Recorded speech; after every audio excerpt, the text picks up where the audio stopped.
Hey Wanderers, so before we begin this episode, we want to give a major trigger warning. In this episode, we'll be talking about murder and the methods that H.H. Holmes used to commit it. Listener's discretion is advised.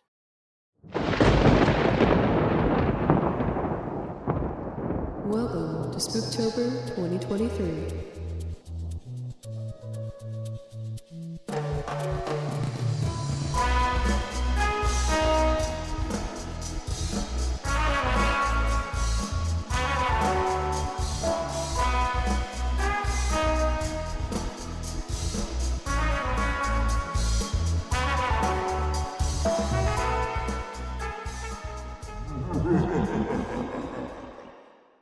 Hey Wanderers! Welcome back to another Foolish Wanderers podcast, the podcast about anything and everything. Today we have a very special guest, our friend Max, that we broke out of his morphing tower to come hang out with us for a little bit.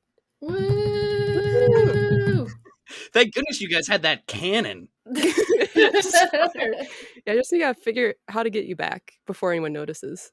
I was just settling into a grimace shake, and all of a sudden the cafeteria wall just exploded with shrapnel and actually knocked the grimace shake out of my hands, which in retrospect is probably a good thing, because then I started seeing all these memes on my phone from a couple months back when it was popular. So it's probably a good thing I didn't have a grimace shake. So thank you for saving my life and blasting a hole in the wall. You're very welcome. Yeah, don't. Is that still a thing? Can you still get a grimace shake? I don't think so. Okay, that's probably good. Oh, something else to mention. I just no. went back over the last couple days and re-listened to the McDonald's lore episodes. Oh, And you know how it says that the grimace is supposed to be the living embodiment of a shake, of a milkshake? Yes. So when you're having a grimace milkshake, you're having a living Yeah. embodiment of milkshake. Yeah, Yes. it's like You're having communion. a milkshake. It's And communion. I think that's what causes people to like Stranger Things into the air, is this too pure milkshake. Like that's what happens to you. You like get pulled up into the sky. It's just McDonald's communion. It's just like their version of communion. Instead of the body and blood of Jesus, it's the body and blood of the grimace. Grimace. The grimace. Oh, girl. Now, the purple coloring really did not help. Yeah. Nope. Oh. Okay, well. So before we begin, Max, do you want to plug all your stuff? Like just plug the podcast, plug your YouTube channel, anything like that? Okay, sure, I can do that quickly. So if you want to listen to Morphing Tower Podcast, it should be on pretty much most major podcast platforms. It's just called the Morphing Tower Podcast. It's a random episode each time, random guest or guests, and random topics each time. And then on YouTube, I have two YouTube channels, one where I post the podcast episodes, but then also art time lapses, vlogs, fun soda mixing videos. That's just my name. That's just Max Chivington. That's MaxChivington. And then my gaming channel is the Star Munchers, all one word, and I post random gaming videos up there every 3 days. Right now I'm finishing Mass Effect, and then after that, I don't know what I'm playing. So that'll be a fun little surprise. And then on Instagram, I'm Max_K_draws. And I post my artwork there. But that's pretty much all the plugging I have. Nice. You thought about this. He's a script. Well, Not joking. I've listened to too many podcasts where someone's like, "Oh, you want to plug your stuff?" And they're like, Yep. I Yeah, they're like, don't know where all my stuff is." Sometimes I do things. Sometimes I post Every them. I once in don't a know while, what my handle is. Yeah. All right, so today we're going to be talking about a very morbid topic, but also very intriguing. We're going to be talking about the life of H.H. Holmes. Ooh. Great name. Yeah, great. It is a great Cool name. stage name. It's his stage name. It was Yep. not his original name. Mm-hmm. So, all right. So before we begin, how many? Okay, so there's a certain amount of murders he's committed, like he's admitted to. Mm-hmm. What number do you think that is? Ooh, like how many he admitted to? Admitted to, yeah. Like what's been proven and like what he said, like, yeah, I definitely did that one. Good question. Kendra, do you have a guess? I have access to the slideshow. You cheater. Cheater. I'm not gonna guess because I know it. You know what? I think he was confident enough that he wouldn't lie about I think he would own up to the number. And so I'm gonna say it's gotta be like between 25 to 30. I'm gonna say 27. Okay, how did you get? That's exactly what I have in my slideshow. So good job. Wait, I'm what's the not number? kidding. 27. Winner. Whatever. Chicken dinner. Winner. H. Holmes dinner. Did Don't I eat it. did I just win? Yes, you Really? won the game. What? Okay, go on. I just need a moment. The game is a ticket, all access to the murder castle. It doesn't exist anymore. Like Yay. Charlie Bucket opening up a chocolate bar and getting an invitation to H. Holmes's hotel. Oh. Ugh, you don't want that. No. No. So, so I've seen between either like 27 or 28 is like what he's confessed to, but it's believed that he's killed well over 200 people. Oh my. So there's kind of a giant range there, but Just a little. just a little bit. But we're gonna get into like his life, and we're gonna start where he was born, where his start was from. Okay, so like I said, H. Holmes was not his real name. He was born Herman Webster Mudgett. So Oh. yes, so it doesn't roll off the tongue quite as nicely. And he was born May 16th, 1861 in Gilmington, New Hampshire. And his parents were Levi Mudgett and Theodate Price, both of whom apparently were descended from the first English settlers in the area. So like they've been there for a while. I think their whole family had been there for a while. OG pilgrims. If your last name is Mudgett and you're marrying someone whose last name is Price, don't you take their last name? Mudgett sounds like the name of a dwarf character in like Labyrinth or something. Like it doesn't sound good. It's not. I apologize to the Mudgetts out there, but yeah, They don't exist. They changed their name. Yeah, hopefully they've all changed their names by now, because right now they sound like a little imp that crawls out of mud and tries to eat your socks. Yes, something from Harry Potter. Yeah. Dobby. Yeah. Dobby's last name was Mudgett. Dobby Mudgett. Dobby Mudgett. Elf. Was a free elf. Oh goodness. Okay, well, so his mom was a homemaker, so she just basically stayed at home, took care of the kids. And his dad was a farmer, a trader, and a house painter. So he kind of did different things around town. According to Ira Pennick, who was a cobbler in Gilmington, he kind of was around when like Herman grew up, and Herman worked for Pennick for a few years, I guess, like kind of just did weird jobs around the store. He said that there were some signs when he was growing up. He said he was apparently very interested in money. So like this is a very common theme and something you need to like look at throughout the story. Like remember throughout the story, he's even from a young age, was very interested in money. Pennick also said like he thought that he stole from him. So like little tips or like things from the cash drawer would go missing. But it wasn't proven, but he was like, yeah, I'm pretty sure he stole from me as a kid. And then other people around town said that he was polite and fine. Like there's nothing super abnormal about him, but he was just kind of there. And a lot of neighbors said that he would play alone a lot of times and like would go on long walks by himself. Like a lot of kids didn't want to hang out with him. He was just kind of secretive and was kind of rude a little bit. Like didn't know how to interact with people. Okay, so we got like a young Ebenezer Scrooge type. Yeah. Basically, yeah. But Ebenezer was sweet. He was little. He was little. It's more like a Goob from Meet the Robinsons. This is like Benjamin Button Scrooge. Benjamin Button Scrooge Mudgett. And then, of course, Mudgett. That does sound like a Harry Potter insult, too. You know how they say muggles? Yeah, but no, he also sounds like Goob from Meet the Robinsons, like when he's walking down the school hallway and everyone's like, hey, Goob, how you doing? I love your binder. And then it just cuts to his narration that says, they all hated me. You know, yeah, it does. Very obviously not the case, but like, that's the vibes I'm getting so far. It is, yeah. That's a very accurate description. So it said that too, like when he was growing up, he had a fear of like going to the doctor, which at this time, even today, it's not super unnormal. Yeah. So Dr. White was like their town doctor, and he was very well respected, but he had some quirks, like especially for dissection. He was very into dissection.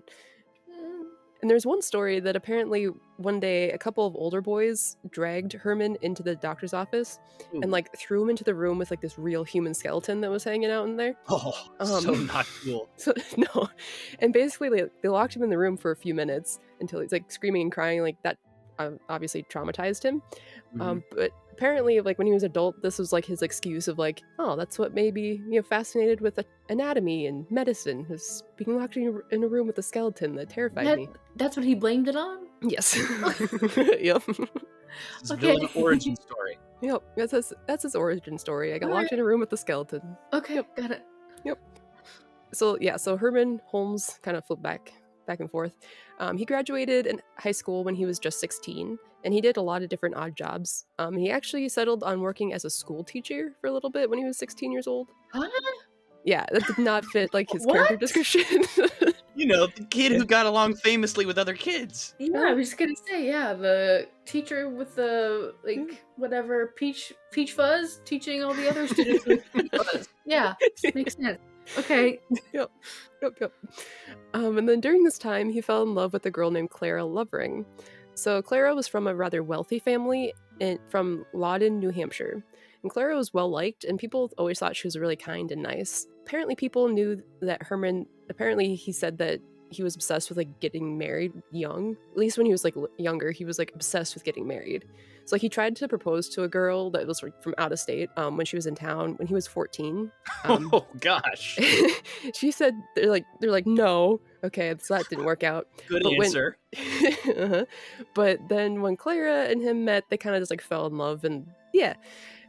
So eventually the two, like, they were dating or whatever, and they eloped in July of 1878 when they were both 17. Oh So gosh. very Okay. young. Is this young in that standard? 1878? Is that young? Because I mean, like, I feel like only a few hundred years before, people were getting married when like little girls would get their first blood or whatever. Then they'd be like, "Yep." Yeah. I don't know. Like I suppose it wasn't like super unusual, but it's still young. Like I think 18, 19 is kind of like the normal back the then. normal Okay. time. Yeah, so this is like a Okay. little bit on the younger side. But their families didn't know that they were married until several months later. Oh. Surprise! And they weren't too happy. So Herman, or Holmes's mom, apparently told Clara that, quote, "You couldn't have found much worse." Oh gosh. Oh, okay. So- This puts a different color on just about everything. If Uh-huh. the mom tells the now wife, "You've made a horrible mistake." Yeah. Ooh. Yeah, but also there's like some weird stuff going on between the mom and like the sister and Holmes. They like, I don't know, they're weirdly protective over him, like to a point like where they'd try to chase away any girl that would have interest in him. So it was like, Interesting. it was weird. So there was something going Okay. on, but we don't know what exactly. This seems more like the origin story rather than I was locked in a closet with a skeleton for a few minutes. It's a It's probably, joke. yeah, it was probably something at home. Uh-huh. But they were very, like, I forgot to mention that they were very strict Mormons. I don't know, they were supposed to be like this very stand-up family, very strictly, religious. Yeah, if that has anything to do with From it. I don't know. families of high standing in the area too. So the whole idea of him eloping with some girl probably would have been like, what? Yeah, yep. So Clara's family tried to set up Holmes with another job, working at their family grocery store, because a male being a teacher at the time was not favorable. It wasn't respectable. So they're like, you should go work at the store. So he did. And then in February 1880, Clara and Holmes had a son named Robert. And Holmes quickly became tired of being a grocery store clerk and thought he was too much, like he was too talented and bright for the job. And he became obsessed with making quick money, like get rich quick kind of stuff. And he knew how much doctors made and how much, like, if you make a new medicine, how much patents and things sell for. And he wanted to get into that.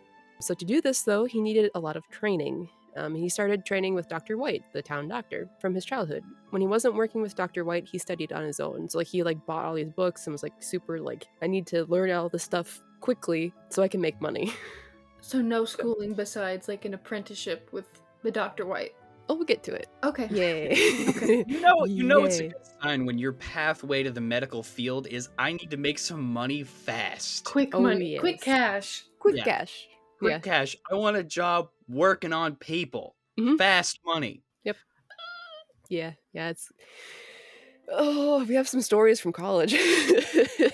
Okay, so in the spring of 1882, Herman enrolled in the University of Vermont in Burlington at age 18. So during this time, Clara and Robert still lived back in New Hampshire. Classmates and faculty basically said that Herman, or Holmes, wasn't their favorite person, and And Holmes, like, he said that he was married, so like people knew he was married, but his wife was like back home. But he still Okay. like openly and heavily flirted with other women. Oh, this is why I like it. He wasn't their favorite. That's the nicest possible way that someone back then can say that someone's a dirtbag. Yep. It's not my favorite person. He wasn't my favorite.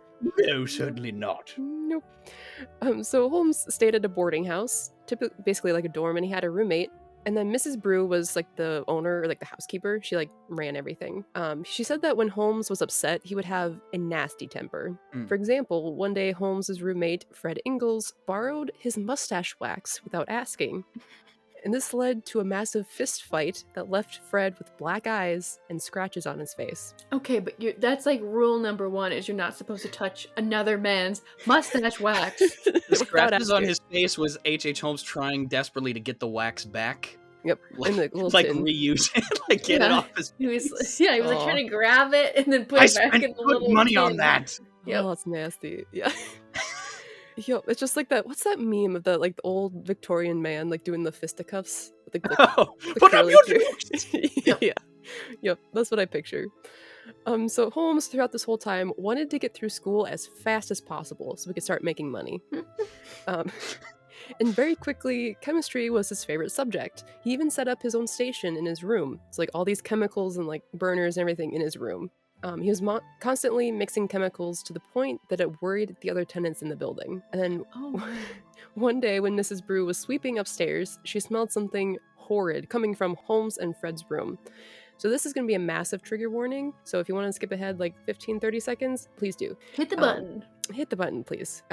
So what she swept under Herman's or Holmes' bed was a human baby stretched out on a board, is most likely brought from class from Holmes to use later to practice dissection. They used babies in school? Yep. And this isn't the first time, like, this isn't the last time he's done this. He brought home a baby a second time at a different place as well. Okay, so we used cats in school. Let's say back then, obviously, like infant mortality would have been higher.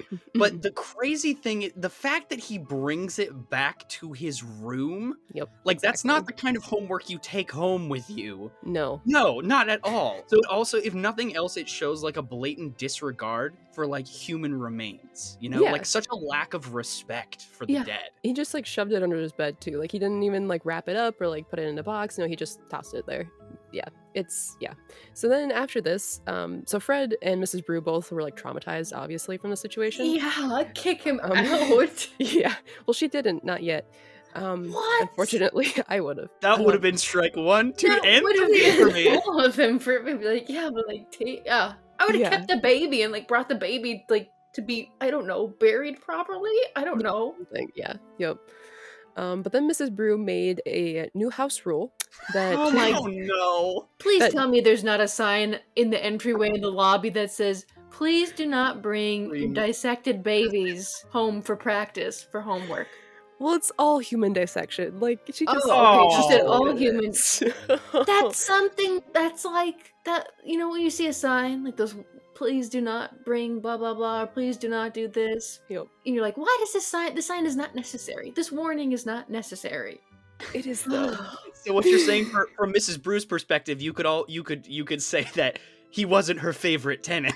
No, no, not at all. And I think like even like after she recounted this, like after this whole thing was found out and like he was put in jail and stuff. Mm-hmm. Like, she was still shaken up when she talked about it, which, like, obviously, that's, like, I would be too. Yeah, so, yeah. She thought she was gonna find some, like, beer bottles every once in a while, and, like... his gross, like, chemical experiments that he but then she's sweeping, and she sweeps up a baby, like, no one wants to... Yeah. I'd never sweep under a bed again. No. Ever.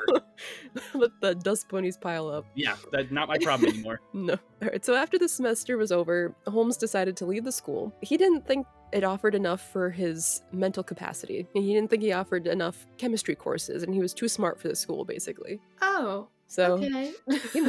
So he moved to a different college. Alright. I hope his credits transferred. Did they have credits back then? I don't know. I have no idea. I feel like, how else do you keep track of your supposed weird 1800s degree? Right? That's fair, yeah. They just have a comically oversized parchment with, like, large red letters. There you go. Mhm. So, in 1882, Herman, Clara, and Robert all moved into Ann Arbor, Michigan. There, Herman enrolled in the University of Michigan.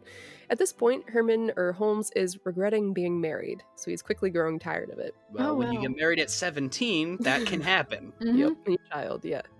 So he said that being married was holding him back. Meanwhile, Clara was still providing for all three of them. She had a job she was a seamstress, she made dresses, and she literally, throughout his entire college career, paid for it. Like everything she paid for. He didn't do anything. He was just in school. So like, she paid for like and took care of their child and like education, like everything. Yeah. So a couple months before Holmes graduated, Clara had decided that she had enough. She moved herself and Robert back home to be with her family. So she finally was like, okay, because there was some evidence too that he was like abusing her, and like not just mentally, it was like physically. So she was like, I'm done. We're getting out of here. Good So for that's her. the best. That's the best news possible. Yes. Yep. So she moved away, but she and Holmes actually never divorced. So like even like when he was killed, like they're still married, like legally, they're still married. They never got divorced. How hard, like, difficult would it be, though, during that time to actually get divorced? That's a good question. Like, I'm not sure. He did try to divorce her after he married his second wife. He's had many. He tried to like send in like a request for divorce, but then Mhm. he was like basically claiming that like she cheated on him while he like full on got married Yeah, again. well, he was Right? marrying some other lady. So they're basically like, yeah, no. And they're like looked into this man she was supposedly cheating on him with, and like he didn't exist. So they're like, yeah, no, you're not getting divorced. The Okay. marriage and divorce stuff back then was a little bit like the Wild West. Like, you could get away with so much garbage. And, Yes. like, there's no public official who's gonna knock on your door to, like, shake you down for, did you actually get divorced? Like, there's no, that was nobody's job back then. There's no marriage repo man that just walks around, like, serving papers. Yeah, like if you were in a different state basically, and like they had different records, like you could do Mhm. whatever you wanted. Oh, But fun. like we'll get into another story about him and his whole marriage thing. But it was a huge thing. Like if you were married, you cannot like date or like propose to any other person. Like it's very strict. But we'll get into another story here in a second. So now in Michigan, Herman or Holmes switched interests from chemistry to more anatomy. He loved dissection, and this is how his classmates described him. He was distinctly what you would describe as dumb. Wow. That's a uppercut. Ooh, This is the man who left his previous school because he was too smart for it. Yeah. Yep. And they said that he was below mediocre. Whoa! Below mediocre? That's a gut punch. Uh-huh. I Gutting. even feel bad a little bit for him for that one. Like, Wow. that's like that No. cuts deep. Below, yeah. If you really think about it, yeah. Yes, below mediocre. Yep. And also, Thought into that one. he also smelled strange. I wonder why. But he also had a nickname, Stinky? Smegma. Sorry, could you repeat that? Smegma? You could look that up at your own risk. It's not something that I really care to say out loud.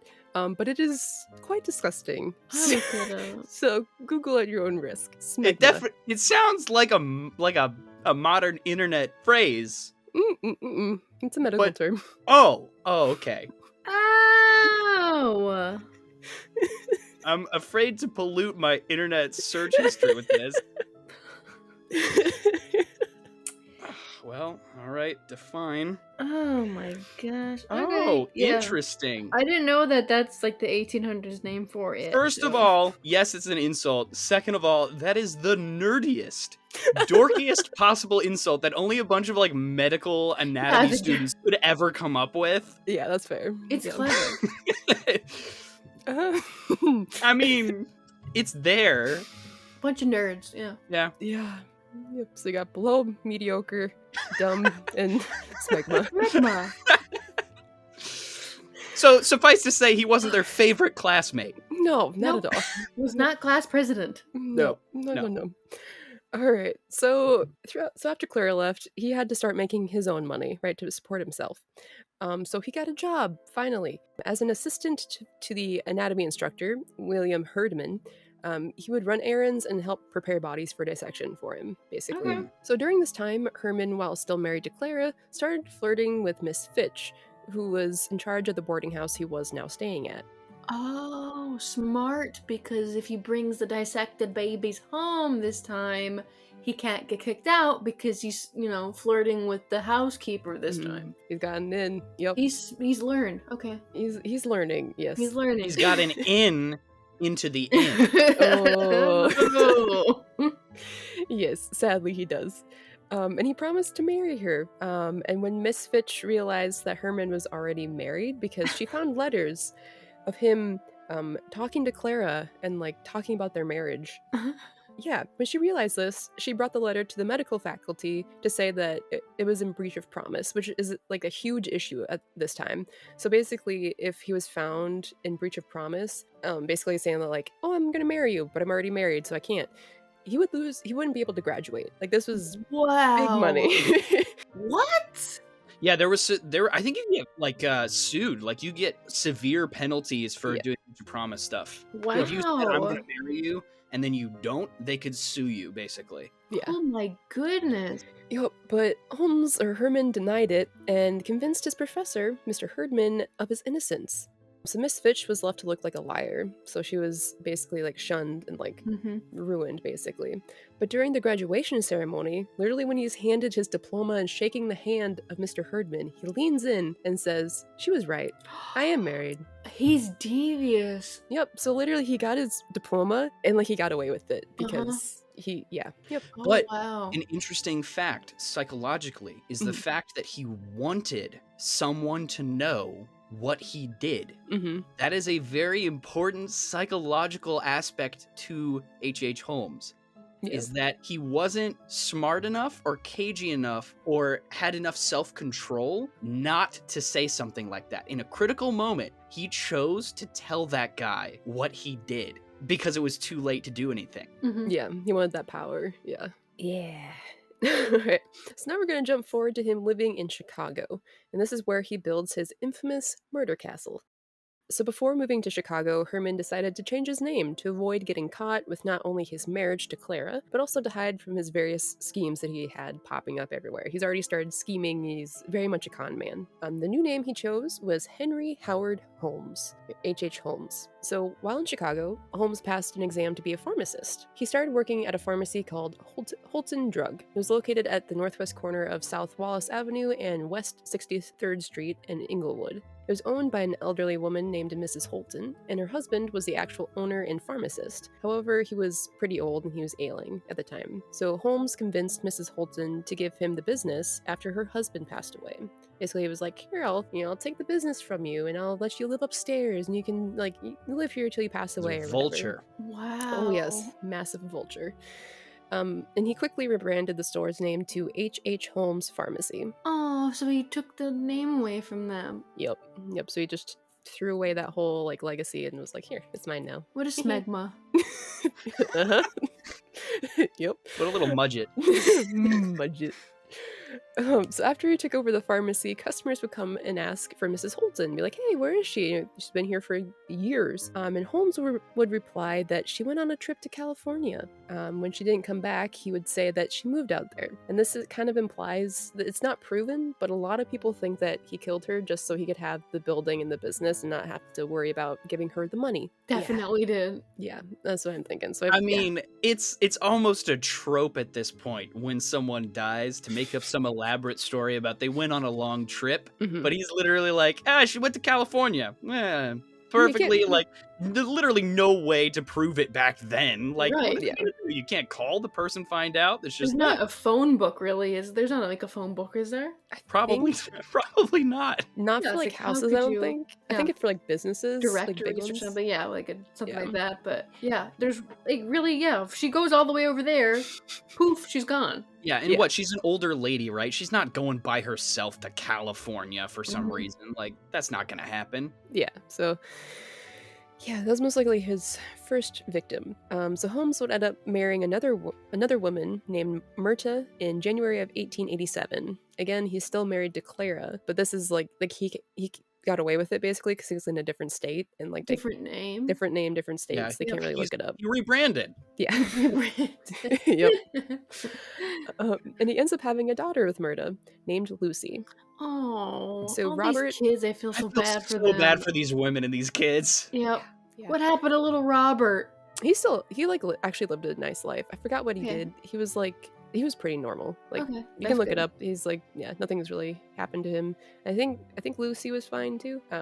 But yeah, so around this time, Chicago's population was booming, so many new buildings were being built to accommodate the new citizens. Holmes had been eyeing the empty lot across the street from his pharmacy for a bit, and in the summer of 1888, he bought it. He registered the deed to the land under a fake name, one of many. He had like 40 aliases. 40?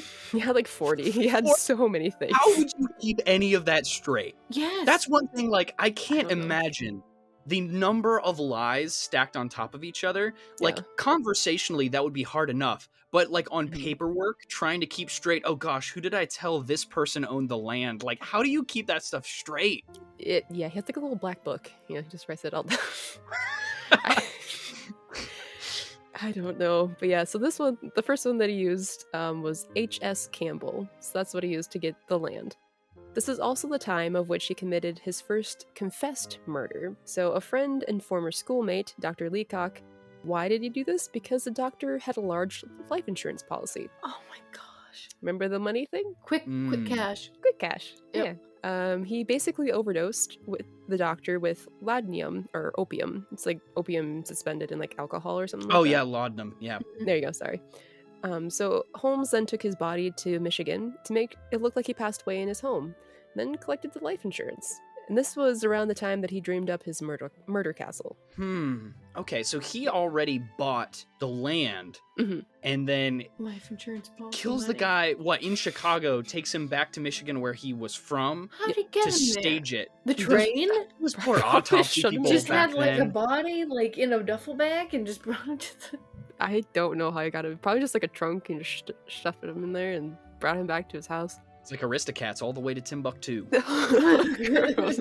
It's true though. Yep.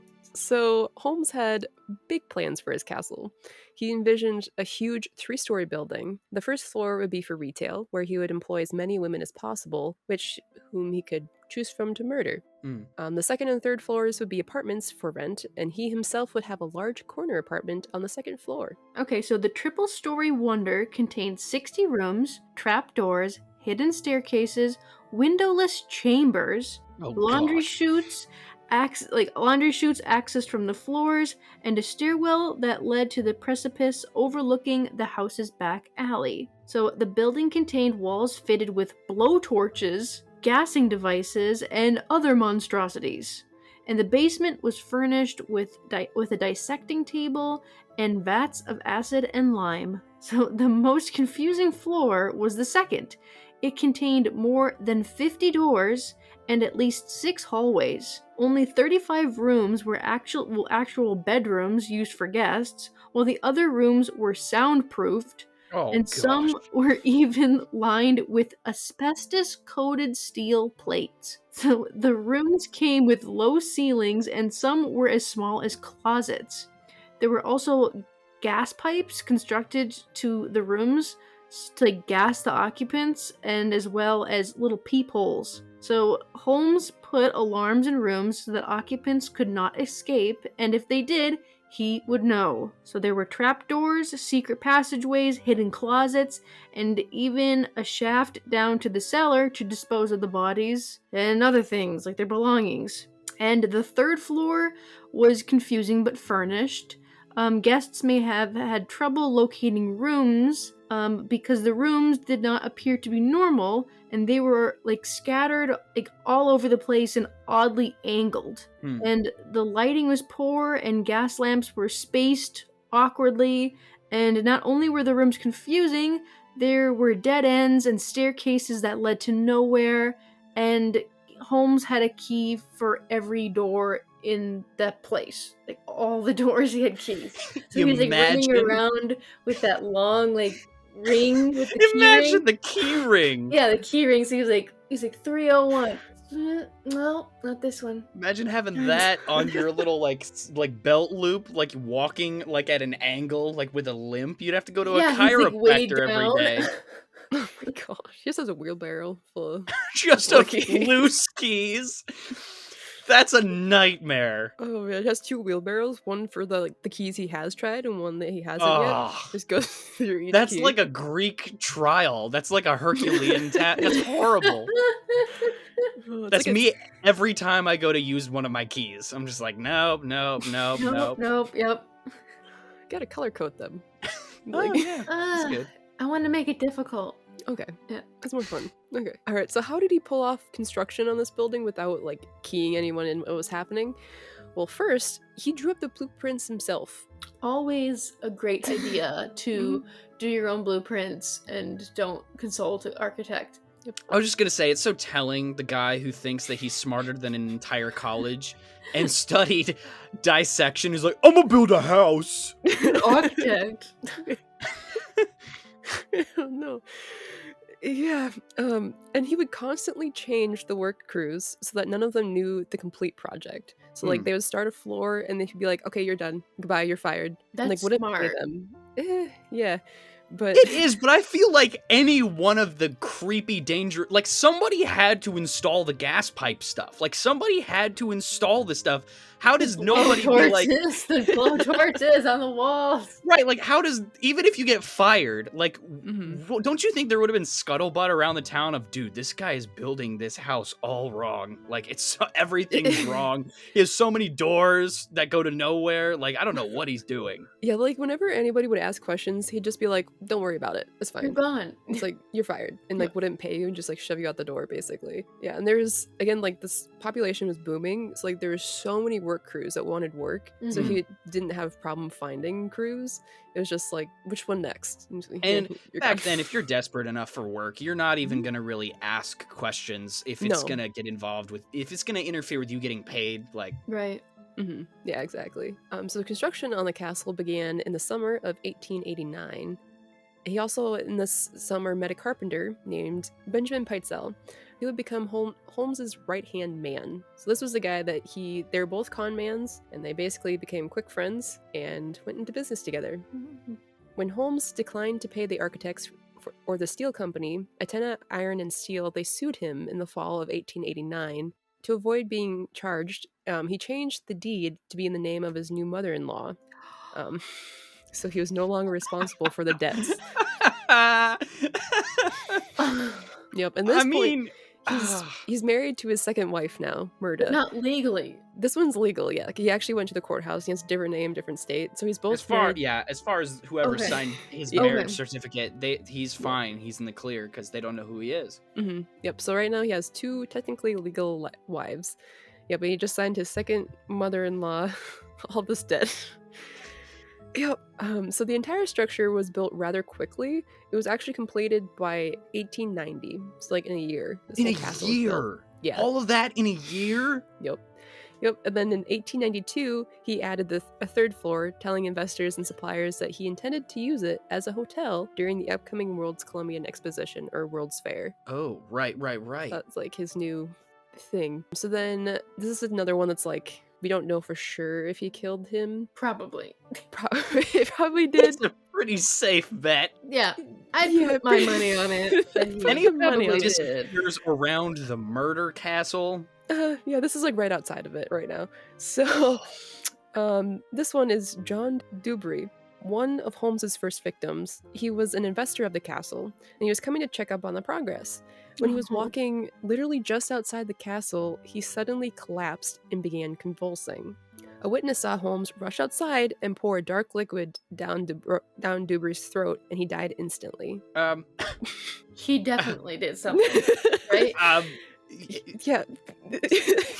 How did they not put him away if there was an eyewitness? There was a witness. Like, I don't know. Like, I suppose we don't know what he poured down his throat. It's just a random dark Well, I liquid. bet it wasn't coffee. Oh, that kind mustachio gentleman is applying medicine to the dying man. The man convulsing. Sweet I'm like, soul.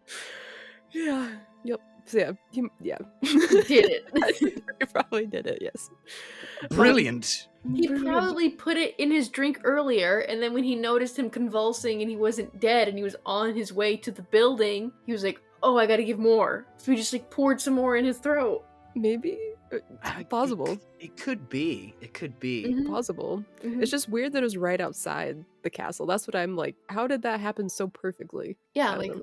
yeah. Why So was would he it on go- his way to Mhm. the castle, Yeah. and that's when he fell, like outside? Yep, like right outside, like on the sidewalk. Oh. He Yeah. wanted to go see Interesting. the construction on the laundry murder shoots.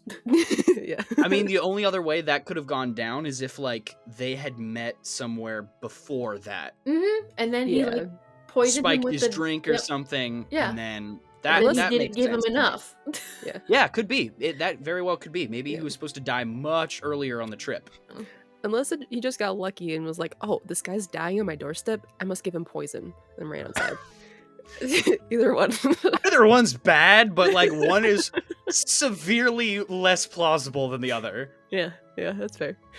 Okay, so following the completion of the castle, Holmes began luring victims, mostly women, and killed them in a variety of different ways. One of his victims was a mistress of his named Julia Smythe. Julia was married to a man at the time named Ned Connor at the time of her murder. So Ned eventually discovered that Julia's relationship with Holmes, like they were cheating on each other. And then so he moved away. Like there a bunch of random stuff happened. Like yeah, Holmes and Ned kind of got into like little quarrels, and Holmes actually locked Ned in one of the soundproof chambers just Oh, to like gosh. show you like God. he literally was like, here, check this out, and shut the door on him and was like, you can't hear anything. And he walked out and he was like, I'm out of here. And he tried to get Julia to move with him, like get away from Holmes, because he's like, he's dangerous. He has soundproof rooms. Why? I don't know. But he's like trying to get her out of there, and she wouldn't listen because she's full on in love with Holmes at this time. And so Ned moved away by himself and left Julia and their daughter with Holmes. Yeah. So in 1891, Julia told Holmes that she was pregnant with his baby and demanded that they be married. But again, he's already married. But then he said he'd marry her under the condition that they'd not have the child, and he suggested that himself perform the abortion because he had been through medical school. Isn't he a pharmacist? Yes, at this time, yes. Yep. So then when he was supposed to perform said abortion, he overdosed her with chloroform Oh Mhm. my gosh. and basically just killed her right there. He then, again, giant trigger warning, went upstairs and killed Pearl, their daughter, as well. So Ned and Julia's daughter. So, yeah. And then when people asked where Pearl and Julia work, so they're around the castle, like they're living there, people knew them. They're like, where'd they go? Holmes simply said that they went to attend a family wedding in Iowa. At least he didn't say California. Yeah, just They went Iowa. to California. Anytime H.H. Holmes says somebody went to a different state, they're dead. They're dead. They're very They're dead. in. Oh Yep. wow. Yep. All right. Well, he's a kid killer too. Oh, that's great. Yep. Man. There's also another story too that is like, we don't know for sure again what happened to this kid, but there was like during one of his schemes he randomly had a young boy with him, and people, because like he said that it was his son, but like we don't know for sure who the boy was, Mhm. and like he had him for a while and then all of a sudden he just didn't have him anymore. So like He probably killed him too. yeah, so we don't know if it was his son Robert and he just had him for a bit. I or, hope not. yeah. And then like so we don't know who that kid was or what happened to him, but that could have been another victim of his, sadly. All right. So yeah, so one way that Holmes would get rid of the bodies is he would hire Charles Chappell to articulate his victims' skeletons. And the skeletons would then be sold to medical schools. Oh, So- ew. Yeah, it's nasty. This is what happened with Julia, unfortunately. What school is she at? Good question. I don't think I want to know. Yeah, that's the craziest thing to think about is you don't know how many medical schools like back then opened up a box for like, okay, here's for the new medical students, the new skeleton for them to examine. And he's just like dispersing all the evidence into just everywhere. you'd never find all the people because they're unidentifiable at that point. Yep. Yeah, exactly. Yeah. Well, I And- hope she's at a good one. Maybe like an Ivy League. That'd be nice. Yeah. I think my high school used to have a real human skeleton, if I remember correctly. I think it still exists. Anyways, I hope she so- got shipped to H.H. Holmes's previous school Oh. and they like put a graduation cap on it and was like, "You're much smarter than that H.H. Holmes idiot who left. You're above mediocre. You're so much Skeleton. smarter than him, Yeah. and you haven't said anything." Oh, you just kind of are there. We love Mhm. you. Okay. So Holmes hired Chapel several times to, make these skeletons and sell them to schools. I think it was the second time they hired Chapel. He refused to pay him. And in response, Chapel refused to give him the skeleton and just kept it in his home. Ew. These It's business it's a real skeleton. What the right. fuck? These Yeah. business types. Okay, so like you go into business with a murderer, okay? Someone who has no qualms with extinguishing a human life and Mhm. making it look like an accident and leaving no trace. Yep. Your idea is to continue doing business with this person and also potentially make them mad. Seems somewhat short-sighted, if I'm being honest. Yeah, it does. I don't know what to say. I don't either. He He's was an not- idiot. Not a smart man. Yep.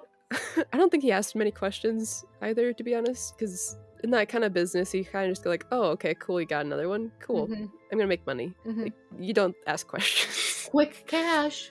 Gosh, heck yeah. So later, Holmes met with yet another heiress named Minnie Williams while on a business trip in Boston, Massachusetts. They began dating and entered into a romantic relationship. Holmes eventually returned to Chicago, but constantly sent love letters to Williams. Why is he going on business trips? It's kind of like plotting. He has so many schemes going on, like Okay. constantly. It's just Okay. like a jumbled web of everything. So I don't know if it's something with that or I don't know. He was also kind of like always putting feelers out for like women he could court and like marry and then take their Manipulate. inheritance. Yeah. Mm, So like that was the business trip. that's kind of what this business trip was. It turned out that way, anyways. So in February of 1893, Minnie moved to Chicago and began to work in his hotel as a personal stenographer, which basically wrote down what he said. Hold on. For his memoirs. For on. his memoir.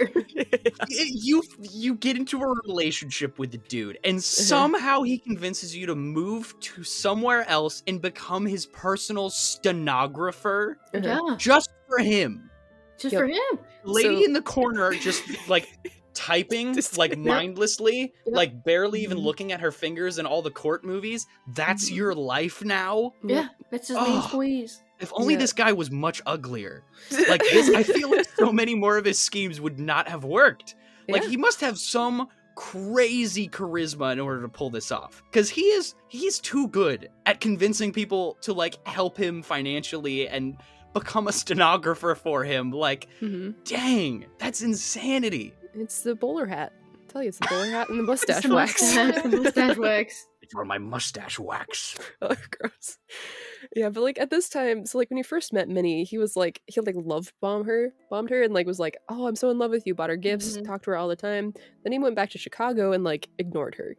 And Oh. so she was like, so she actually had a decent inheritance, and I think it was her uncle that left her a bunch of like land down in Texas. Oh, wow. And so she had money and she was into the arts and she actually started a theater that didn't work out. But like after that, she was like, what do I do now? So she decided to go to Chicago. She's like, there's a lot of business happening with the World's Fair. And then this guy that I liked is there. I'm going to move there and see what happens. So she has a different job that's actually a decent job. And then a week later, she turns to Holmes and finds him and he's like, oh, come work for me. So literally she's there for a week and then becomes his personal stenographer, basically. Falls back in love with him and he's like, oh, you're here, yay, and then my murder can continue. Yeah. Yep. So Holmes then persuaded her to transfer the deed to her property in Fort Worth, Texas, to a man named Alexander Bond. Bond was yet another alias of Holmes. Yay. So, in April of 1893, Minnie transferred the deed and later signed the deed over to Benton L. Lyman, an alias used by Peitzel. Okay, so now he's using aliases too. All right. Yep, they're both having constant aliases. Yeah. So, not long after, Minnie invited her sister Annie over to Chicago. Annie and Holmes became fast friends, and they started working together as well. Annie started working in the castle. Another stenographer. You gotta have to, in case you miss a word. Yep. I don't want anybody to miss a word of my brilliance. No. So, my mediocre brilliance. My Or- below Below me- mediocre intelligence. The diary of below mediocre smeg meg or whatever. Diary of a Mudget.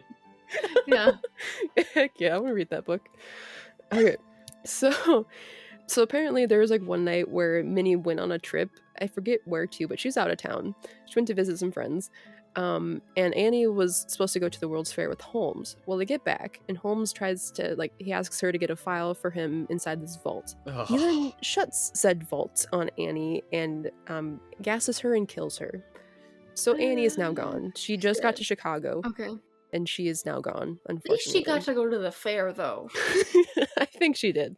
Yeah, like they went to the fair, right? And then afterwards was I think the... so. Yeah, because like people saw them and they're like walking around having fun. Okay. And that night, All right. he kills her.